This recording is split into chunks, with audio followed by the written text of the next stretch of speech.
Biology studies life. Life is built from cells. Cells define organisms. Organisms may be eukaryotes or prokaryotes. Eukaryotic cells are complex. Animals and plants contain them. Prokaryotic cells are simpler. Bacteria are prokaryotic. Both cell types contain subcellular structures. These structures have specific jobs. Here are key subcellular structures of animal cells. First, the nucleus, which contains DNA. This DNA forms chromosomes, and chromosomes control cellular activity. Next, the cytoplasm, a gel which fills the cell. Most chemical reactions occur in here. Then, the mitochondria, which are sites of energy production. These conduct respiration. They hold necessary enzymes. Last, the cell membrane provides containment. This membrane controls what enters and what exits. It also holds receptor molecules. These molecules enable communication. Hormones use these receptors. Plant cells share these structures, but plants have additional ones. First is the cell wall. This wall is made of cellulose. Cellulose strengthens the cell. Second is the permanent vacuole. The vacuole holds cell sap. Cell sap maintains the rigidity of the cell. Third are the chloroplasts. Chloroplasts conduct photosynthesis. Photosynthesis requires light. Green chlorophyll in the chloroplasts absorbs this light. Prokaryotic cells differ. They lack a nucleus. Chromosomal DNA floats freely. This DNA is one circular chromosome. It controls activity and replication. Plasmids are extra DNA loops. These loops carry extra genes. Drug resistance genes are examples. Plasmids may transfer between bacteria.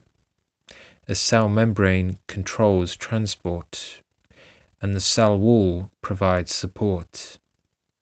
Microscopes study cells. Lenses provide magnification. Magnification makes images bigger. Resolution provides visible detail. Detail distinguishes close points. Light microscopes use light. Their invention was in the 1590s.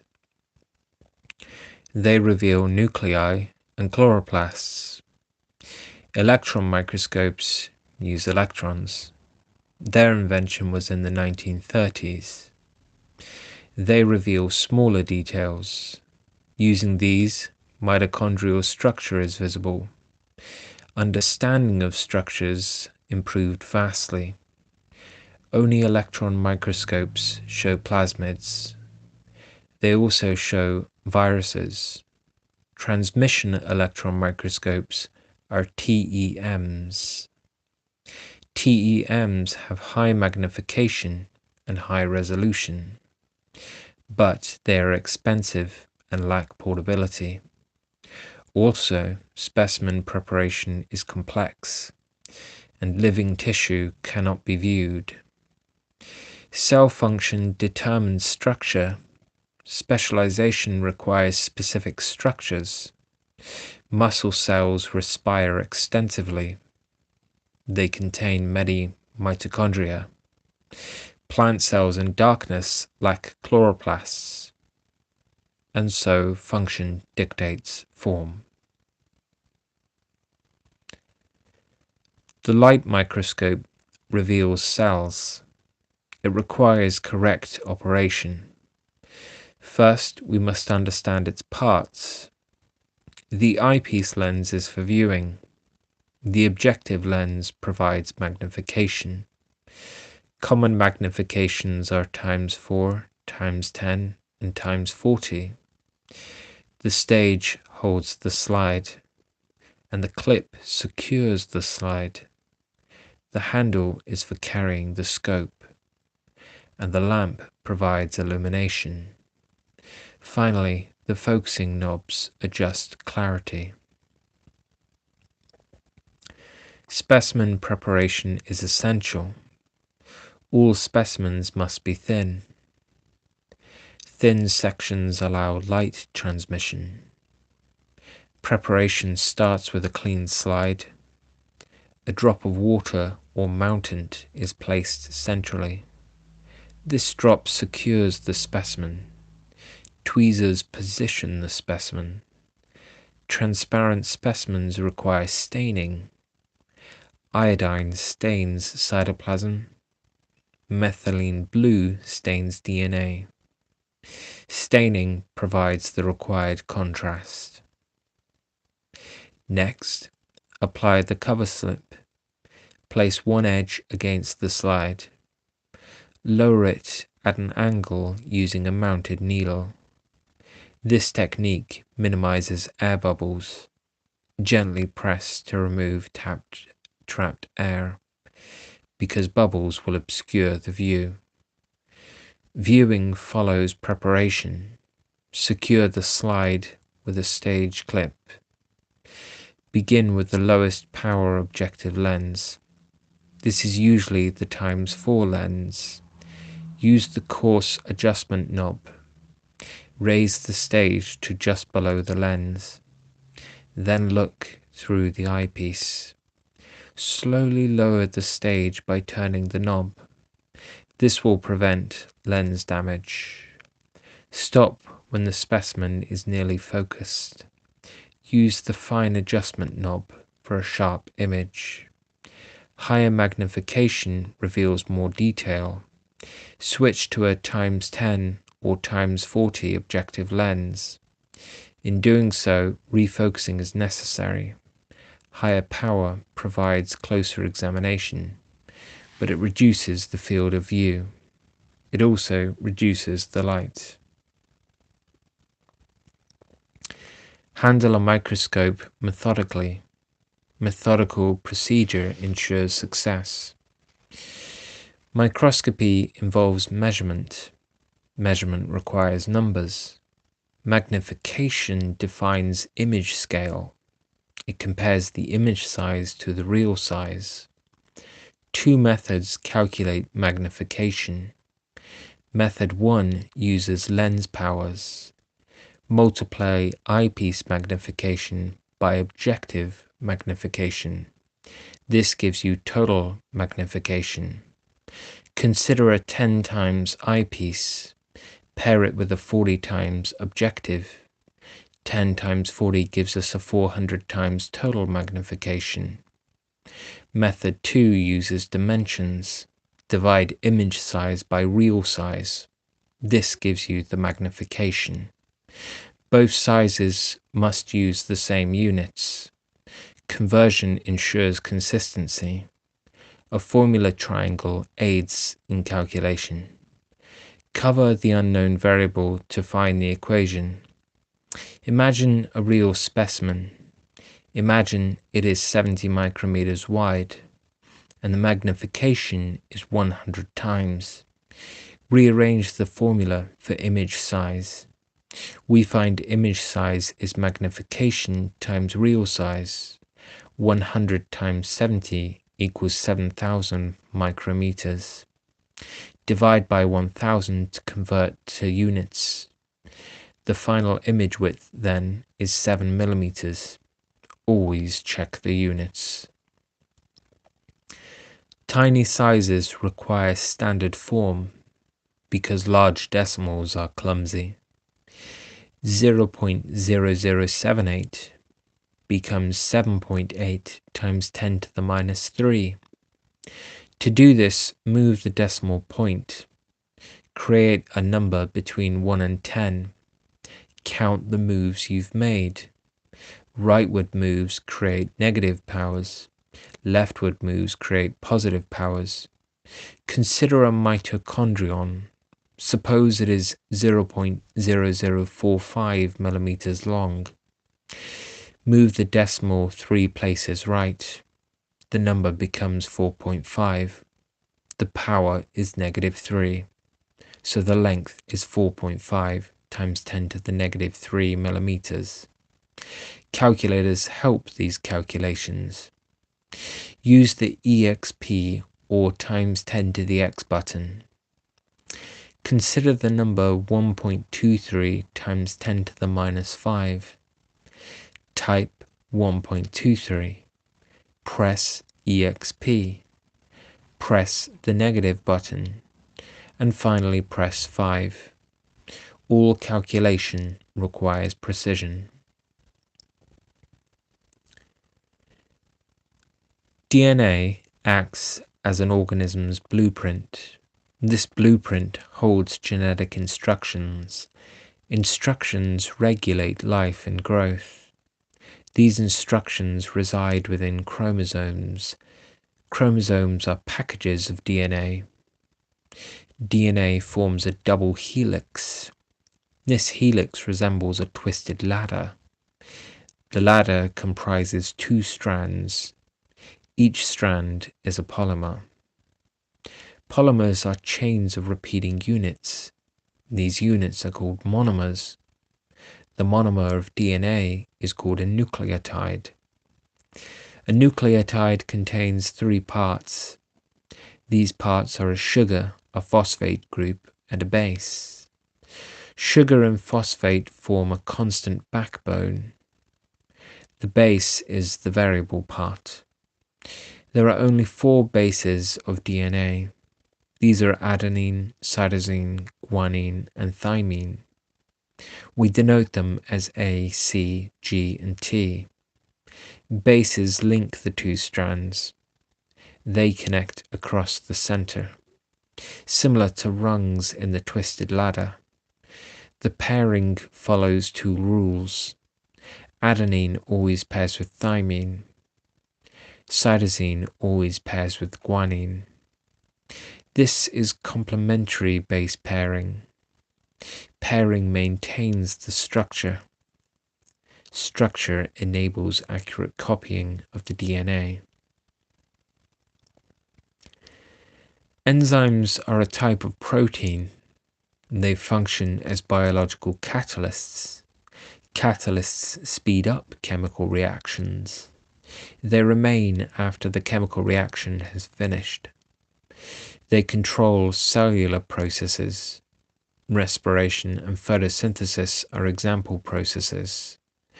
The network of these processes is metabolism. Heat also speeds up metabolism. However, too much heat may damage cells, and it accelerates unwanted reactions. Thus, cells rely on enzymes. Enzymes lower the required energy. Lower energy allows reactions at body temperature. Each reaction requires a specific enzyme. Enzymes are proteins. Proteins possess unique shapes. Genes code for these shapes. Shape determines function. Reactions affect specific molecules. These molecules are substrates. Enzymes possess an active site. The substrate binds to this site. Binding requires a perfect fit. This fit is the lock and key mechanism. The mechanism leaves the enzyme unchanged. It binds the substrate. It releases the product. The enzyme is then ready again. Specificity enables practical use. Biological washing powders use enzymes. Enzymes break down stains. Stains include foods like ketchup. Stain molecules fit the active site, and the fit enables the stain to break down. Enzymes require specific conditions to work. Temperature must be correct. pH must be correct. Concentration must be correct. Incorrect conditions stop the enzyme's function. First comes temperature. Enzymes have an optimum temperature. This optimum is the fastest rate. Heat increases molecular motion. Motion increases collision frequency, and so collisions will increase reaction speed. However, excessive heat will denature the enzyme. Denaturation permanently changes its shape. The active site becomes distorted. Substrates no longer fit. Thus the function ceases. Cooling it down does not reverse denaturation. Each enzyme has a unique optimum temperature. Key human enzymes optimize at 37 degrees Celsius. This is the human body temperature. Second is pH. pH measures how acid or alkaline conditions are. Enzymes have an optimum pH. Deviation from this disrupts bonding. Disrupted bonds warp the active site. This warping causes denaturation. Denaturation is often permanent. Many enzymes optimize at pH 7, but some enzymes differ. Pepsin digests protein in the stomach. Its optimum is pH 2. Third is enzyme concentration. More enzyme molecules increase collision probability. Increased collisions speed up the reaction. This requires excessive substrate. Limited substrate creates a saturation point. At saturation, all substrate is occupied. Adding more enzyme has no effect. Fourth is substrate concentration. More substrate molecules increase collision probability. This speeds the reaction up to a point. Enzyme active sites become saturated. At full saturation, the rate is maximum. Additional substrate has no effect. Remember, all factors affect the active site.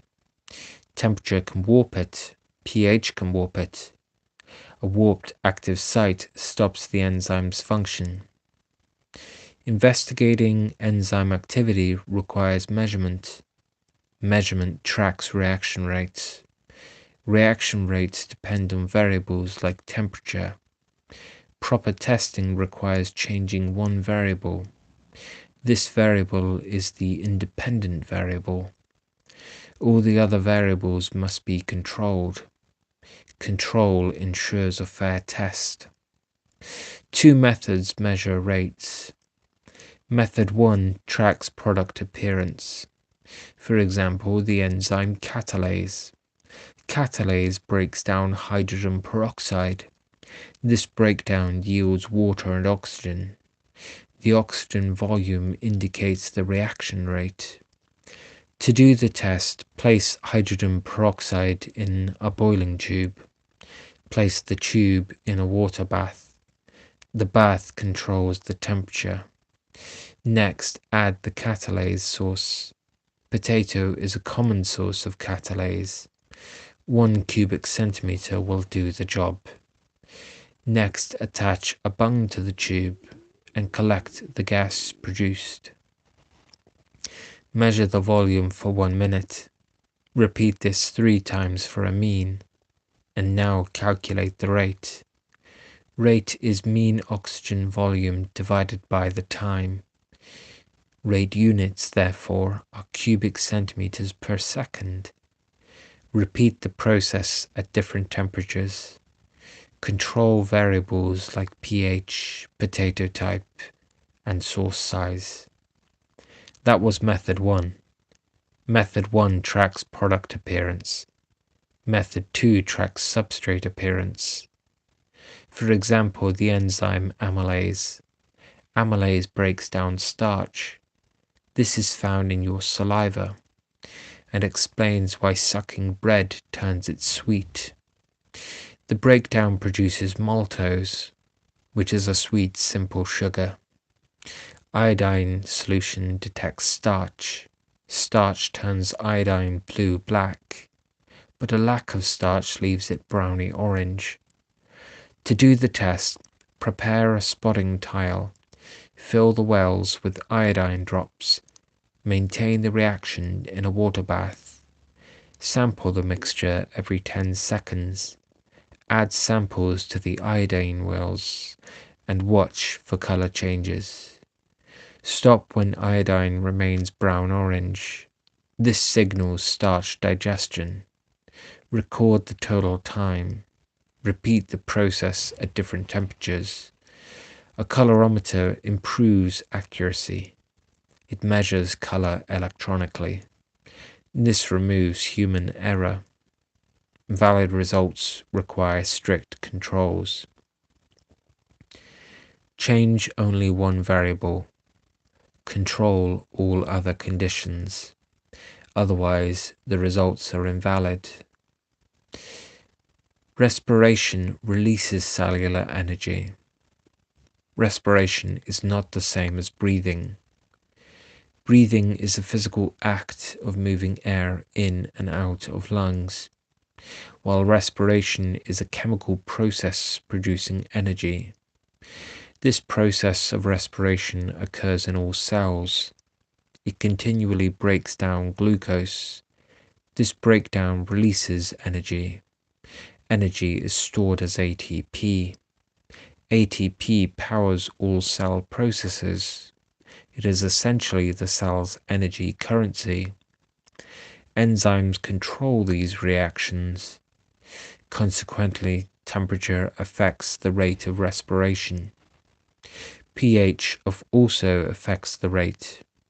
Respiration is exothermic. Exothermic processes release heat energy. Cells primarily use glucose, but they may use other molecules too. These include carbohydrates, proteins, and lipids. Respiration comes in two types. First is aerobic respiration. Aerobic means with oxygen. This type requires abundant oxygen. It is the efficient method of respiration. One glucose molecule yields 32 ATP molecules. Most cells use this method primarily. The equation is glucose plus oxygen yields carbon dioxide plus water. The chemical formula is C6H12O6 plus 6O2 yields 6CO2 plus 6H2O. Second is anaerobic respiration. Anaerobic means without oxygen. It serves as a backup system. It operates when oxygen is scarce. This method is inefficient. One glucose molecule yields only 2 ATP molecules. The specific process differs by organism. Animals, plants, and fungi each have unique pathways. Aerobic respiration is always preferred when oxygen is available. Anaerobic respiration is the alternative when it is not.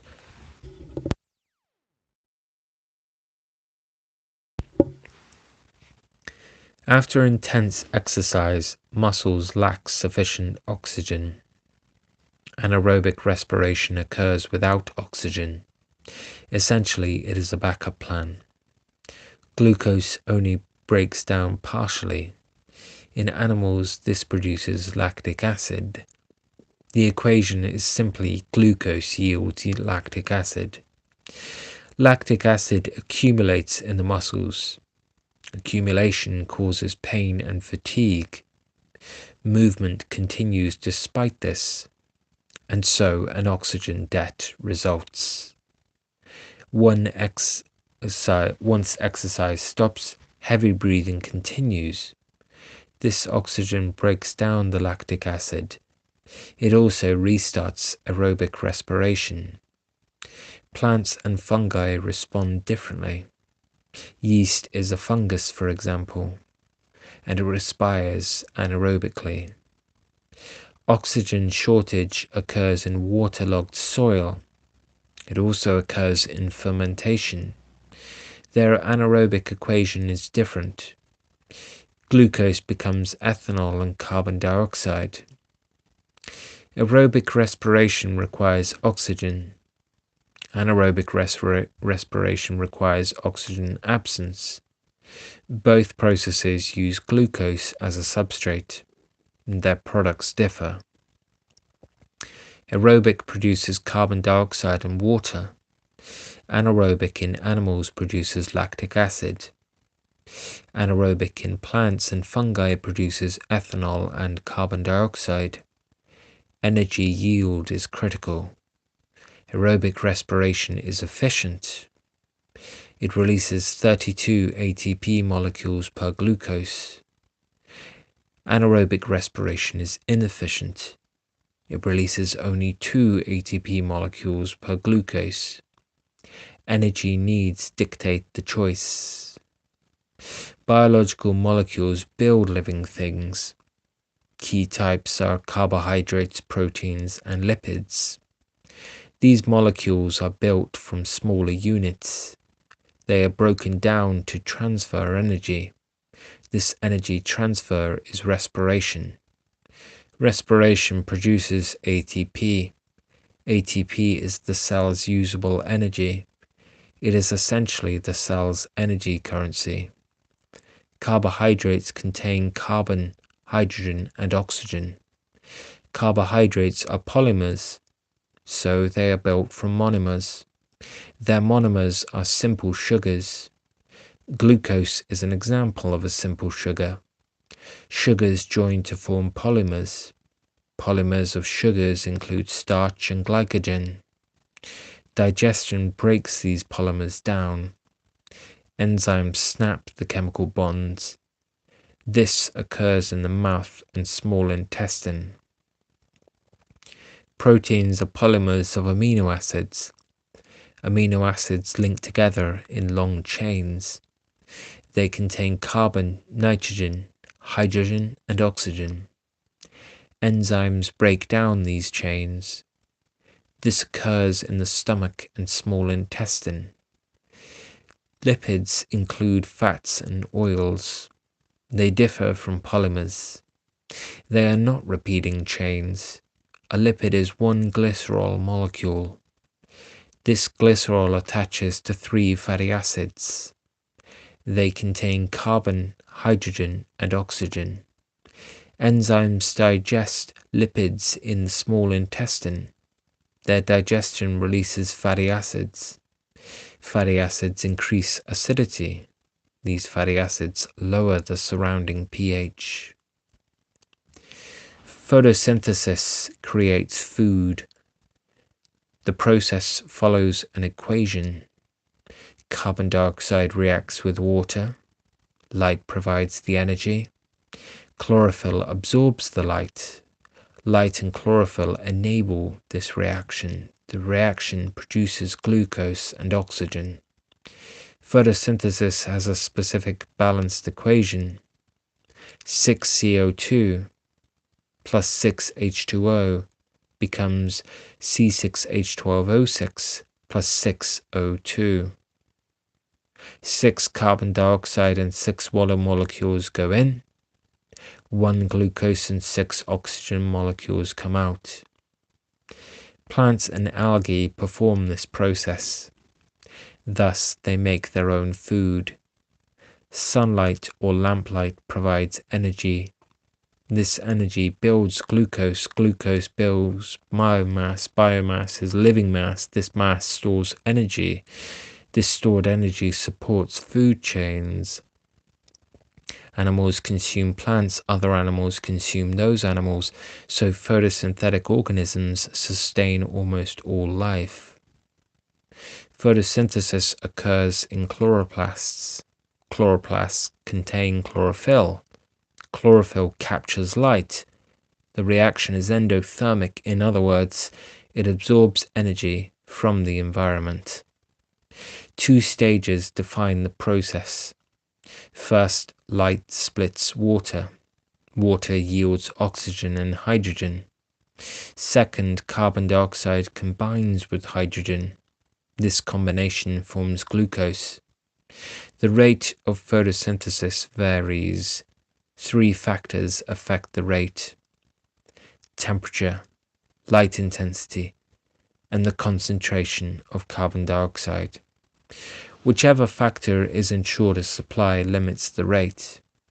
This is called the limiting factor. The limiting factor creates a bottleneck.